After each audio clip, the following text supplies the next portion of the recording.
Hello again, ladies and gentlemen. I'm Joe Handy, the Android Authority app guy. We're nearing the end of the month, so it's time to take a look at the best Android games that were released in March of 2016.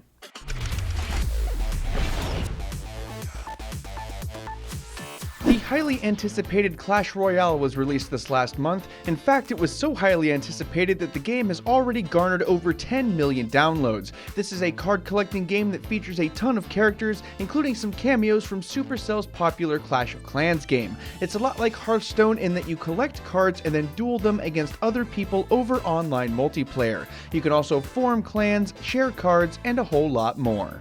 Disney Magic Kingdoms is a collaborative effort between Gameloft and Disney. Your goal is to build a new theme park after the villains of Disney destroyed the old one. There are a metric ton of cameo appearances from Disney characters to give it that familiar feeling. At its heart, the game is a builder simulation game that's not altogether different from other Disney builder sims like Ice Age Village. It is kid-friendly and free to play.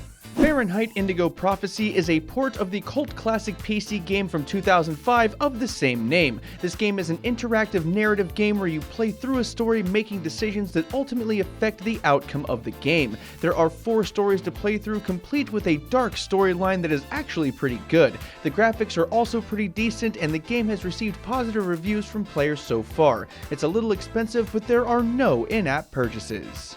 Futurama Game of Drones is the latest TV-based free-to-play game that takes advantage of a fandom hungry for more Futurama. That said, it is a pretty decent little time killer. It's a match 4 game similar to titles like Candy Crush, where you must match 4 objects instead of 3 to remove them from the screen and score points. There are plenty of puzzles to do, obstacles to overcome, and a lot of the classic Futurama wit baked in for good measure.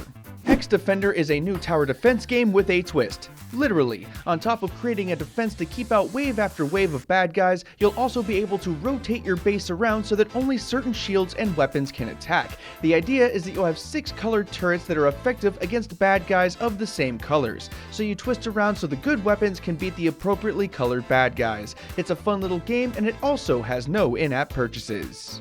Nintendo's Metomo has finally been released for everybody. This game has been talked about ad nauseum for months now, and now you can finally just try it out for yourself. It's a bit weird, and I don't know if it's actually a video game, but you'll get to create a little My character and then fill it with knowledge about yourself. Your friends can then interact with your My character and learn more about you. Despite its social media style, it does have pretty decent reviews, and people seem to enjoy it so far.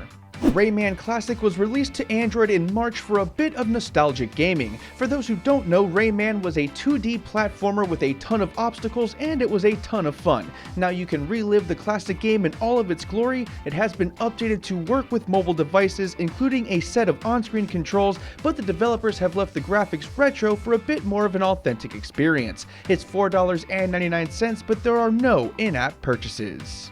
Gnome Drift is a sort of racing game. The idea is to drift around corners and try to get the highest score based on how well you can drift the vehicle. It has over 60 total cars that you can unlock, one-finger controls, and leaderboards so you can challenge your friends to the highest score. The graphics look pretty good, and sometimes it's more fun to crash the car and make it go boom than it is to actually race. Nevertheless, it's free to play and it's worth checking out.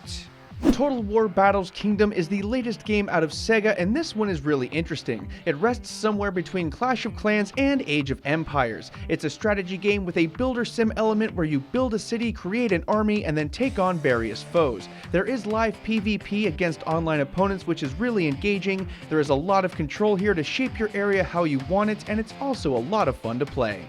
Telltale Games' latest game came out in early March, and it tells the story of the Michonne character. The game follows the comic series and deals with where Michonne was and what she was doing during her absence in the comic between issues 126 and 139. It has a lot of the classic Telltale Games elements, including excellent storytelling, mechanics, and also graphics. As per the norm, it's a point-and-click adventure game, and you can control how the story eventually goes. It's $4.99, with each additional episode requiring a separate purchase.